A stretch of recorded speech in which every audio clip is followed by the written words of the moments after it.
Bienvenido a Historias Sagradas, el canal que revela misterios ocultos en las Sagradas Escrituras. Prepárate para un viaje que conmoverá tu espíritu, tu mente y tu corazón. Imagina un valle cubierto de huesos secos, muertos desde hace tanto tiempo que incluso el polvo ya se ha asentado sobre ellos. Y ahora, escucha, una voz resuena en medio del silencio de la muerte. Hijo de hombre, ¿podrán vivir estos huesos? Este video no es solo una explicación bíblica, es una inmersión completa en uno de los capítulos más impactantes, misteriosos y espiritualmente profundos de las Escrituras. Acompáñanos hasta el final, porque vamos a desentrañar las capas históricas, teológicas y proféticas de la visión del profeta Ezequiel. Y si aún no estás suscrito al canal, hazlo ahora mismo, suscríbete, activa la campanita, dale like y comparte este mensaje, porque este contenido va a edificar vidas. Para comprender el Valle de los Huesos Secos,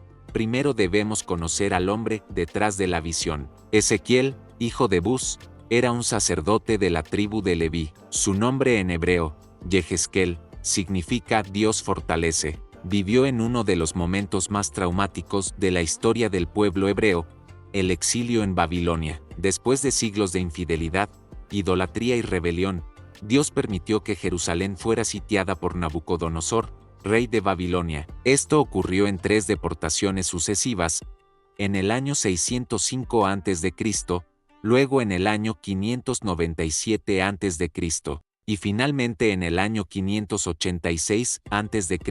La última deportación fue la más devastadora. El templo de Salomón fue incendiado, los muros de la ciudad fueron derribados, los utensilios sagrados fueron saqueados, y el pueblo fue dispersado por toda la región. Ezequiel fue llevado en la segunda deportación, en el año 597 a.C., junto con el rey Joaquín y miles de nobles, soldados, herreros y artesanos. Pero no fue llevado a la ciudad principal, sino a una región de colonización forzada llamada Tel Aviv, a orillas del río Quebar. Allí, en medio de los exiliados, se esperaba que sirviera como sacerdote, pero cuando cumplió 30 años, la edad en la que debía comenzar su ministerio sacerdotal, Dios lo llamó a algo más audaz, ser profeta.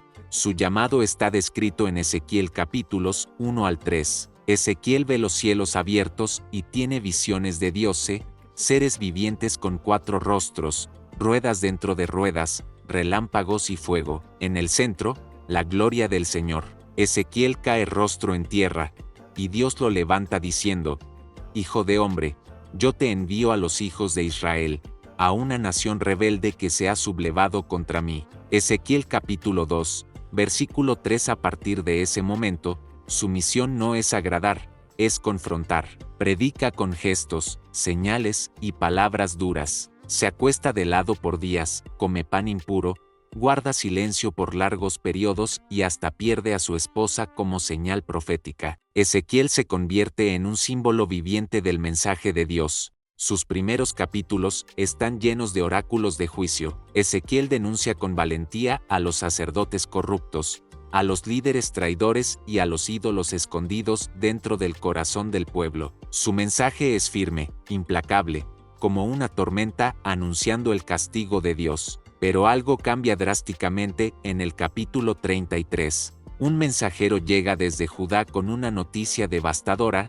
Jerusalén ha caído, el templo ha sido reducido a cenizas. La tragedia que los profetas anunciaban se ha consumado. El corazón dañado de la nación se parte por completo. Y entonces, de forma poderosa e inesperada, Dios cambia el tono de sus profecías. Ahora no es momento de juicio, sino de restauración. En medio de la ruina total espiritual, nacional y emocional, Dios lleva a Ezequiel a umbral de revelación sobrenatural. Lo transporta, no físicamente, sino en espíritu, a un lugar misterioso, un valle. Ezequiel capítulo 37, versículo 1, dice: La mano del Señor vino sobre mí, y me llevó en el espíritu del Señor, y me puso en medio de un valle que estaba lleno de huesos. La palabra utilizada en hebreo para espíritu es ruaj, una palabra rica en significado, que puede referirse a espíritu, viento o aliento. No era una visión literal,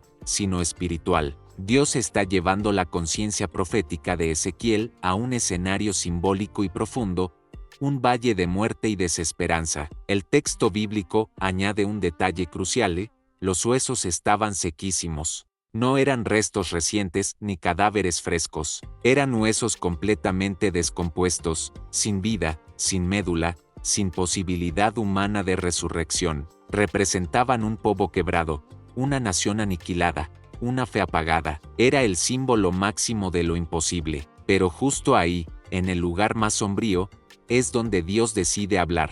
Versículo 2. No era un cementerio reciente. Aquel valle estaba lleno de los restos de un antiguo ejército, completamente consumido por el paso del tiempo, por la intemperie, por la descomposición absoluta. Huesos sin identidad, sin carne, sin propósito. Era como si Dios le mostrara a Ezequiel el estado espiritual de Israel, no simplemente herido, sino muerto desde hace mucho tiempo. Una muerte profunda, silenciosa y aparentemente irreversible. Y entonces viene la gran pregunta: ¿podrán vivir estos huesos? Versículo 23. Esta no es una simple pregunta retórica, es una interrogación directa al corazón del profeta. Dios no le está preguntando si el pueblo tiene mérito para ser restaurado. Dios le pregunta si él cree en el poder del propio Dios para hacer lo imposible. La respuesta de Ezequiel es humilde, reverente y llena de sabiduría. Señor Dios, tú lo sabes. No responde con arrogancia, tampoco con incredulidad. No dice sí ni no. Él reconoce la soberanía absoluta de Dios. En ese momento, Ezequiel nos enseña que la fe verdadera o exige entender todo la confía na sabedoria de aquel que todo conoce. Aquí hay una pausa profunda. Ezequiel está contemplando la escena más muerta que jamás había visto, y Dios le pregunta: ¿tú crees que yo puedo traer vida de esto? Esa es la misma pregunta que Dios continúa haciendo a sus siervos hasta hoy. ¿Crees que puedo restaurar un matrimonio destruido? ¿Crees que puedo levantar un ministerio olvidado? ¿Crees que puedo avivar una generación entera? ¿Crees que puedo hacer renacer lo que fue sepultado hace años? Y entonces, Dios da la orden: profetiza sobre estos huesos, y diles: huesos secos, oíd la palabra del Señor. Versículo 4. Ezequiel obedece, no argumenta, no duda, no se detiene para analizar si parece lógico. Él libera la palabra, y en ese instante, algo comienza a suceder. Lo verás en la parte 2, donde exploraremos con detalles cinematográficos la reconstrucción del ejército, el momento en que el Espíritu sopla vida sobre ellos, y el profundo significado teológico y escatológico de esta visión profética. Parte 2. El soplo divino y el renacer de lo imposible. El valle permanece en silencio absoluto. Huesos esparcidos por el suelo, secos como el polvo más antiguo. La muerte tiene un sonido, o mejor dicho, una ausencia de él. Nada respira allí, nada vive, pero algo está a punto de romper ese silencio eterno. Profetiza, hijo de hombre, di a estos huesos: oíd la palabra del Señor. El profeta alza su voz, y al sonido de la palabra de Dios, pronunciada por los labios de un hombre obediente, lo imposible comienza a suceder. Ezequiel capítulo 37, versículo 7 declara: profeticé, pues, como se me había mandado, y mientras profetizaba, hubo un ruido, y luego un estremecimiento, y los huesos se juntaron, cada hueso con su hueso. Imagina la escena: el suelo del valle tiembla, los huesos vibran, se mueven, fémures se encuentran tibias, mandíbulas se encajan en cráneos, vértebras se ensamblan como una columna que se levanta del polvo. Todo el valle retumba como si la tierra estuviera recuperando la memoria de los cuerpos que alguna vez caminaron sobre ella. Entonces, tendones comienzan a aparecer, conectando articulaciones. Músculos se forman, dando volumen y fuerza. La piel se extiende como un manto sobre lo que antes eran esqueletos dispersos. Es como si el tiempo retrocediera, como si la historia se reescribiera delante de Ezequiel. Pero el texto es claro: pero no había en ellos espíritu. Hasta ese momento, había forma, había estructura, había cuerpo, pero no había vida. Dios nos muestra algo profundo: la apariencia no basta. Puede haber organización, sistema, incluso belleza, pero sin su espíritu, todo sigue muerto. En la próxima parte, presenciaremos cómo el Ruaj, el aliento del Altísimo, desciende sobre ese valle para traer resurrección, propósito y destino. Versículo 8. Cuerpos formados, pero aún sin vida los cuerpos ya tienen huesos, tendones, carne y piel. Sin embargo, todavía están muertos. Dios está revelando algo profundo. Estructura sin aliento sigue siendo muerte. Es una denuncia contra toda religiosidad que organiza, planifica, edifica, pero carece del espíritu. Una iglesia puede exhibir programas, liturgias impecables, doctrinas ortodoxas, mas sin el Espíritu Santo, continúa vacía, sin pulso, sin eternidad. Versículo 9. La segunda orden divina, entonces llega un mandato completamente nuevo. Esta vez la profecía no va dirigida a los huesos, sino al mismo aliento de Dios. Se profetiza al Espíritu, profetiza, hijo de hombre, y di al Espíritu. Así dice el Señor Dios, ven de los cuatro vientos, oh Espíritu, y sopla sobre estos muertos para que vivan. La palabra hebrea empleada de nuevo es ruaj, término que abarca espíritu, viento y soplo. Aparece más de 400 veces en el Antiguo Testamento. Es el mismo ruaj de Génesis capítulo 1, versículo 2, y el Espíritu de Dios se movía sobre la superficie de las aguas. Es el viento que dividió el Mar Rojo. Es el soplo que infundió vida en Adán. Es el mismo Espíritu que Jesús exhaló sobre sus discípulos en Juan capítulo 20, versículo 22, y es el poder que descendió en Pentecostés, en Hechos capítulo 2. Sin el Espíritu, no hay resurrección. Esa es la lección divina. Versículo 10, la obediencia del profeta y el despertar del ejército. Ezequiel obedece de inmediato, profetiza, y el Espíritu irrumpe. Desde los cuatro extremos del cielo, un viento vivificante invade el valle. Uno tras otro, los cuerpos comienzan a erguirse. Primero los músculos tiemblan, los tendones se tensan, luego se alzan las rodillas, la columna, el pecho que se infla con el primer aliento. Lo que fue polvo y osamenta se convierte en un ejército imponente. El profeta lo describe con asombro, y se levantaron sobre sus pies, un ejército grande en extremo. Del silencio fúnebre a la vibración de miles de corazones latiendo al unísono, el valle entero se transforma en un testimonio vivo del poder creador de Dios. Versículo 10. No es solo un grupo, es un ejército. Presta atención, el texto no dice que se levantó una multitud, sino un ejército. Dios no está simplemente restaurando individuos, está formando guerreros. Un ejército no existe para la comodidad, sino para el propósito. Dios está reclutando soldados espirituales, hombres y mujeres formados, llenos del Espíritu, dispuestos a cumplir una misión santa. Cada vida restaurada tiene un llamado: ser instrumento de transformación. Versículo 11. El significado de la visión. Entonces el Señor revela el mensaje detrás de la visión: Hijo de hombre, estos huesos son toda la casa de Israel. He aquí, ellos dicen: nuestros huesos se han secado, nuestra esperanza ha perecido, estamos completamente destruidos. Este lamento era real y profundo. El pueblo judío, exiliado en Babilonia, había perdido toda perspectiva de futuro. Ya no había templo, no había nación, no había identidad. Muchos se habían asimilado a la cultura babilónica, adoptando sus costumbres. Otros permanecían paralizados por la tristeza, viviendo en luto espiritual constante. La verdad es que Israel ya estaba muerto por dentro mucho antes de que Nabucodonosor invadiera Jerusalén. La idolatría, la injusticia y la desobediencia habían vaciado su alma. Un profeta, un sacerdote, un intercesor. Ezequiel no es solo un profeta, él es también sacerdote, alguien que carga el peso espiritual de su pueblo. Es un intercesor entre la ruina y la esperanza. Y ahora Dios lo usa como boca profética para anunciar lo imposible. He aquí que yo abro vuestros sepulcros, y os haré salir de vuestras tumbas, oh pueblo mío. Esta promesa trasciende la restauración política o territorial. Es una declaración de vida espiritual, una resurrección interior. Dios no solo reanima cuerpos, Él resucita destinos. Versículo 12. El clímax de la profecía. Este es el punto más alto de toda la visión. El pueblo estaba muerto, espiritualmente, por la idolatría e incredulidad.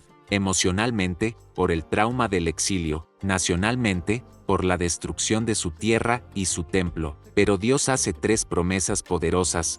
1. Abriré vuestros sepulcros, romperé con la prisión de la muerte y la desesperanza. 2. Os traeré de vuelta a la tierra de Israel. Una promesa de restauración geográfica y política, una nación redimida. 3. Pondré mi espíritu en vosotros, y viviréis, renovación espiritual, una vida regenerada por el poder del Espíritu Santo. Este es el ciclo completo de la redención, resurrección, retorno, renovación. Cumplimiento histórico y futuro. Esta profecía ya tuvo un cumplimiento parcial en el año 538 a.C., con el edicto de Ciro, rey de Persia, registrado en Esdras capítulo 1, bajo el liderazgo de Zorobabel, Esdras y Nehemías. El pueblo judío regresó del exilio, reconstruyó Jerusalén, el templo y su identidad nacional. Pero incluso allí, la profecía no se cumplió en su totalidad. Faltaba el derramamiento pleno del Espíritu y la redención final. Cumplimiento escatológico futuro. Por eso, muchos estudiosos reconocen que Ezequiel 37 también apunta a un cumplimiento escatológico, es decir, en los últimos tiempos. Romanos las 11:25-26 dice, hasta que haya entrado la plenitud de los gentiles, y así todo Israel será salvo. Apocalipsis las 8:12 de la noche, -13 muestra la resurrección de los muertos y el juicio final. Zacarías las 12:10 anuncia, y mirarán a mí, a quien traspasaron, y llorarán por él como se llora por un hijo único. Pasado, futuro y presente. El valle de los huesos secos no solo es historia ni solo profecía futura, es también una imagen actual. Representa la condición del ser humano sin Dios, seco por dentro, fragmentado por el pecado, sin esperanza, sin dirección, con apariencia de vida, pero sin espíritu, y al mismo tiempo, muestra lo que Dios puede hacer: tomar lo muerto y darle vida, tomar lo disperso y reunir, tomar lo seco y soplar aliento eterno. Pablo dice en Efesios capítulo 2, versículo 1, que antes de Cristo, estabais muertos en vuestros delitos y pecados. La buena noticia es que el mismo Espíritu que resucitó aquellos huesos secos puede resucitarte a ti hoy. ¿Cuántos están viviendo como ese valle, espiritualmente secos, emocionalmente quebrados, con la fe enterrada bajo escombros del pasado, del dolor, de la decepción? Quizá tienes estructura, incluso un ministerio, una apariencia de estabilidad, pero ya no hay vida en ti. El fuego se apagó, el aliento desapareció. Pero escucha esto: el soplo de Dios aún sopla, el Espíritu Santo todavía resucita. Si esta palabra está tocando tu corazón,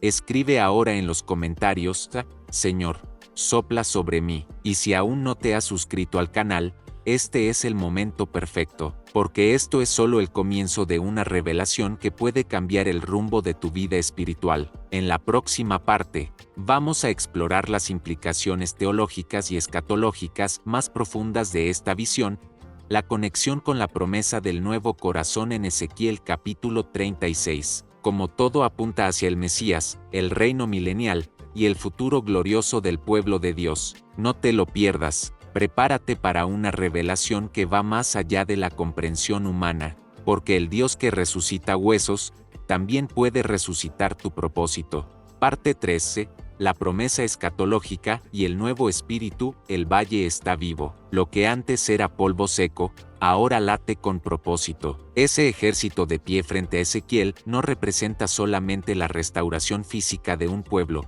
sino una promesa mucho mayor: vida nueva en el espíritu, renacimiento desde dentro, una transformación radical. Es el retrato de una nación que conoció la muerte, pero que está destinada a ver la gloria de Dios. Para entender el fondo más profundo de esta visión, necesitamos volver un capítulo atrás. En Ezequiel capítulo 36, el Señor ya comenzaba a declarar su intención de restaurar a Israel, y lo más impactante es, no por causa de la justicia del pueblo, sino por amor a su propio nombre. El versículo 22 lo deja claro: así dice el Señor Dios, no lo hago por vosotros, oh casa de Israel, sino por amor a mi santo nombre. Israel había profanado el nombre de Dios entre las naciones, por causa de su idolatría, rebeldía e infidelidad. Incluso en el exilio, muchos se estaban mezclando con las costumbres babilónicas, perdiendo su identidad, su fe y su esperanza. Pero Dios, fiel a su pacto eterno, decide restaurar. Y lo más sorprendente es, no lo hará solo trayendo al pueblo de regreso a la tierra, sino transformando sus corazones desde adentro. Una obra espiritual, profunda, definitiva. No solo un retorno geográfico, sino una renovación espiritual irreversible. En la próxima parte, veremos cómo Dios promete dar un nuevo corazón, un nuevo espíritu, y cómo eso se conecta directamente con la obra redentora del Mesías. Prepárate, porque lo que viene es el corazón mismo de la profecía. En Ezequiel 36 a 26-27, el Señor declara con poder: os daré un corazón nuevo, y pondré un espíritu nuevo dentro de vosotros. Quitaré de vuestra carne el corazón de piedra, y os daré un corazón de carne. Pondré dentro de vosotros mi espíritu, y haré que andéis en mis estatutos, que guardéis mis preceptos y los pongáis por obra. Esta es la verdadera avivamiento. No se trata solo de regresar a la tierra prometida, sino de recibir un nuevo espíritu. La restauración completa no ocurre solo cuando el pueblo vuelve a su lugar físico, sino cuando su interior es transformado por el poder del Espíritu de Dios. Y eso es exactamente lo que vemos en Ezequiel capítulo 37. Los huesos se convierten en cuerpos, los cuerpos reciben el soplo de vida, y el pueblo es levantado como un ejército poderoso y vivo. En este punto, entramos en el campo de la escatología bíblica, el estudio de las últimas cosas. Muchos estudiosos y teólogos reconocen que Ezequiel 37 es un anuncio profético, un anticipo de la restauración nacional y espiritual de Israel en los últimos días de la historia humana. Es la revelación de que Dios no ha terminado con su pueblo. Aunque parezca muerto, disperso o olvidado, Él volverá a soplar vida, Él volverá a levantar un ejército santo, y cumplirá cada promesa, porque fiel es aquel que lo prometió. El retorno a la tierra comenzó a cumplirse históricamente en el año 538 a.C., con el decreto de Ciro, rey de Persia, pero adquirió dimensiones escatológicas con la fundación del Estado de Israel en 1948, tras siglos de dispersión del pueblo judío entre las naciones. Sin embargo, la restauración total aún no ha ocurrido. ¿Por qué? Porque, según la profecía, no se trata solo de un regreso físico a la tierra, sino de un retorno espiritual al Dios de Israel, al Espíritu Santo, a la alianza eterna, y todo esto apunta hacia la venida del Mesías. El Nuevo Testamento interpreta muchas de estas promesas como cumplidas parcialmente en Jesús el Mesías, Yeshua HaMashiach, quien vino no solo a redimir, sino a dar un nuevo corazón. En Hebreos capítulo 8, versículo 10, está escrito: pondré mis leyes en su mente, y las escribiré en su corazón, y seré a ellos por Dios, y ellos me serán por pueblo. En Juan 20, 22, Jesús sopla sobre sus discípulos, diciendo: recibid el Espíritu Santo. Él es quien sopla el Espíritu, y en su segunda venida es cuando todas las promesas se cumplirán plenamente. El apóstol Pablo,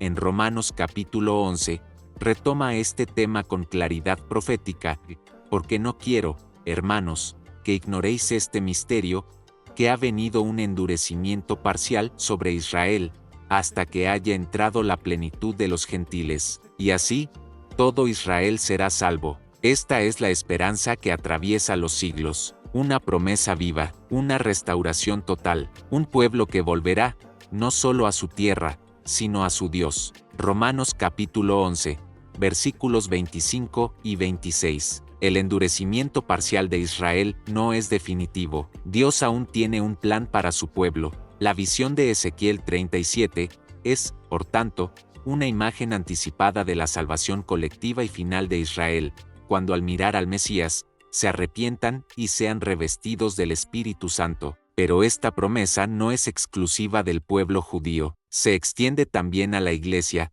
el nuevo pueblo de Dios, formado por judíos y gentiles reconciliados por Cristo. En Efesios capítulo 2, versículos 12 al 14, el apóstol Pablo afirma que antes de conocer a Cristo, los gentiles estaban sin esperanza y sin Dios en el mundo, pero ahora, en Cristo Jesús, han sido hechos partícipes de las promesas eternas, y el mismo Espíritu que sopló vida sobre los huesos secos en el valle, es el mismo que habita en todo aquel que cree. Romanos 8:11 lo confirma con poder.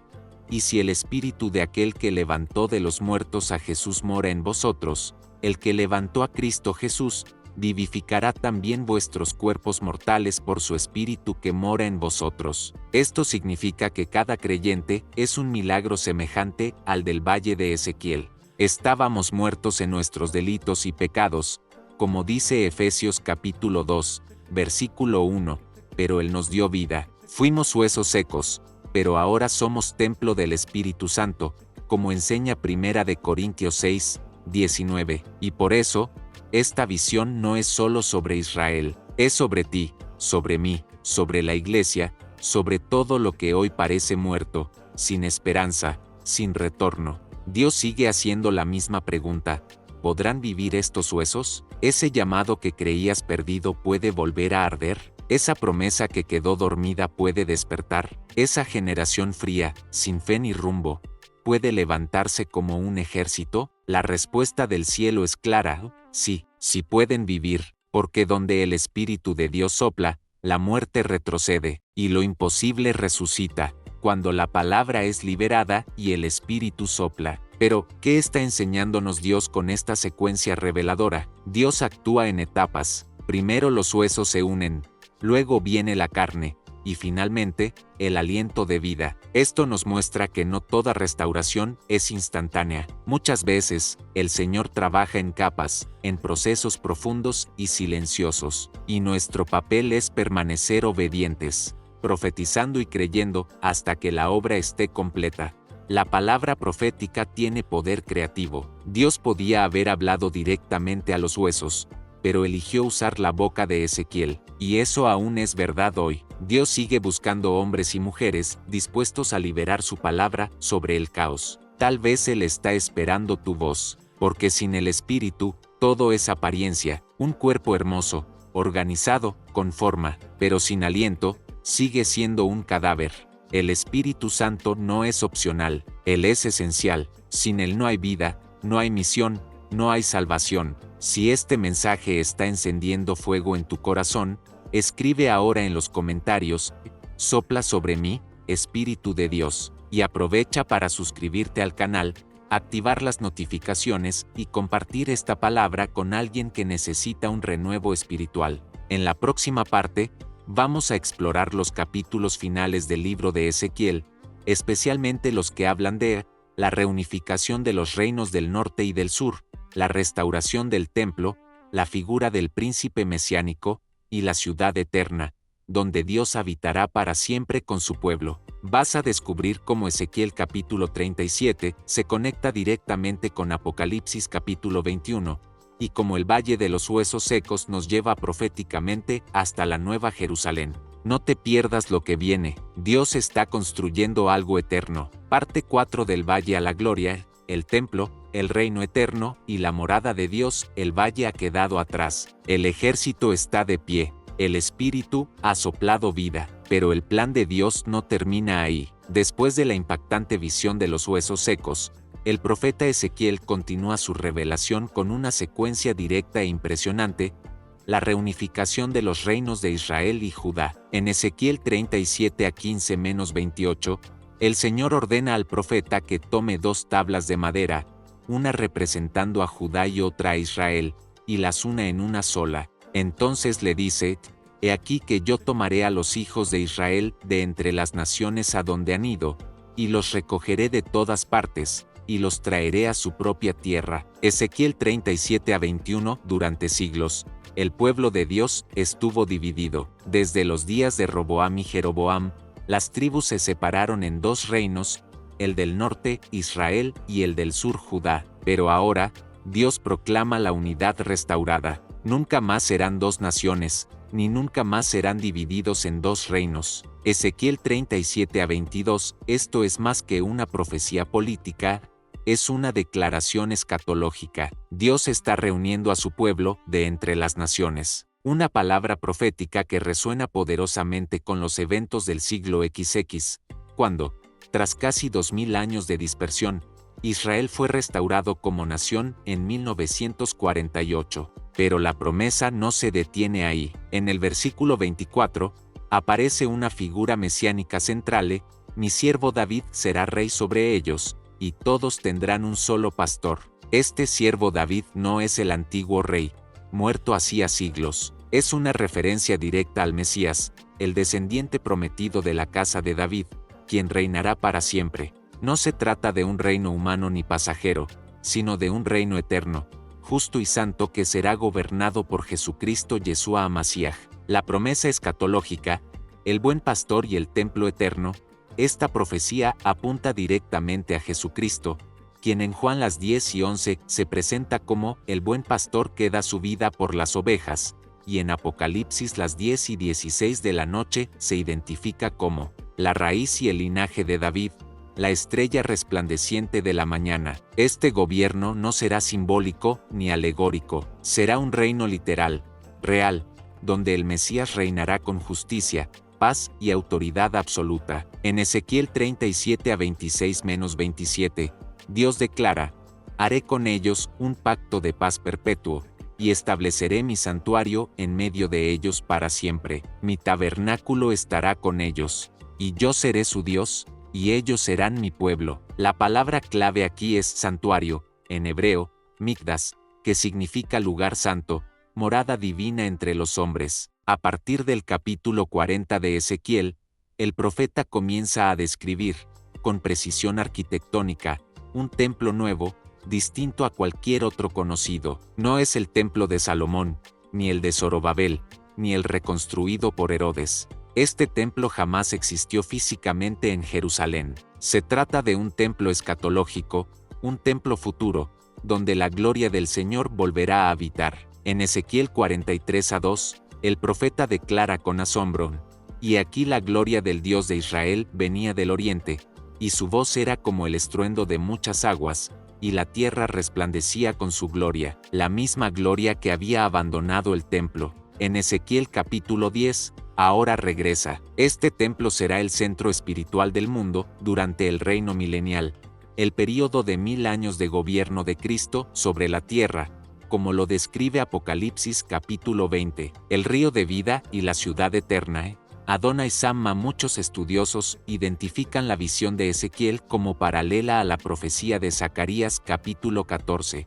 donde el Señor reina en Jerusalén y todas las naciones suben a adorar al Rey, el Señor de los ejércitos. En Ezequiel capítulo 47, el profeta contempla un río que fluye desde el umbral del templo. Al principio es apenas un hilo de agua, pero a medida que avanza, se profundiza hasta convertirse en un río impetuoso. Este río no es común. Por donde pasa, lleva vida, sana las aguas del mar muerto, fertiliza las riberas, sostiene árboles frutales cuyas hojas sirven como medicina. Es una imagen profundamente simbólica, el Espíritu de Dios fluyendo desde su presencia santa, restaurando, curando, reviviendo todo a su paso.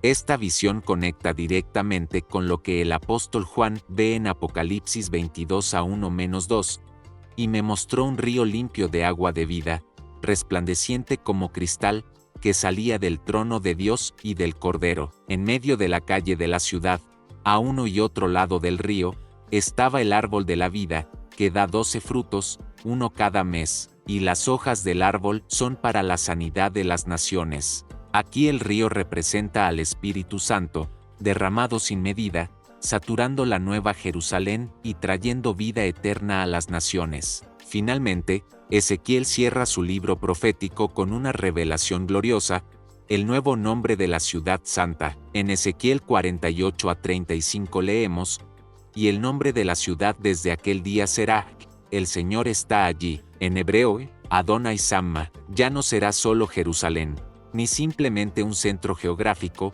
sino el símbolo eterno de que la presencia de Dios nunca más se apartará de su pueblo. Dios con nosotros, para siempre. El valle no es el final. La trayectoria de Ezequiel nos lleva de un valle de muerte a una ciudad de gloria, del silencio de los huesos secos a la plenitud de la presencia divina. Es la narrativa perfecta de la restauración divina: muerte, palabra, aliento, vida, unión, templo, río y gloria. Pero, ¿y nosotros? ¿Qué hacemos con esta visión? Vivimos tiempos de confusión espiritual, frialdad emocional y dispersión existencial. Muchos hoy se sienten como esos huesos, muertos espiritualmente, cansados emocionalmente, vacíos por dentro, sin rumbo ni esperanza. Y aún así, la voz de Dios sigue preguntando: ¿podrán vivir estos huesos? Y la respuesta sigue siendo: Señor Dios, tú lo sabes. Nos corresponde a nosotros obedecer, profetizar, clamar y permitir que el Espíritu sople una vez más. Tú puedes estar en el valle, pero el valle no es tu final. El valle es el escenario donde Dios manifiesta su poder. Es allí donde el ejército se forma, es allí donde el Espíritu sopla, y desde el valle marchamos hacia la ciudad donde el Señor habita para siempre. Comparte esta palabra con alguien que necesita vida. Escribe en los comentarios: yo creo en el Dios que resucita huesos secos. Suscríbete al canal, activa las notificaciones y únete a nosotros en esta jornada de fe y revelación, porque incluso cuando todo parece perdido, Dios aún transforma sepulcros en portales de vida.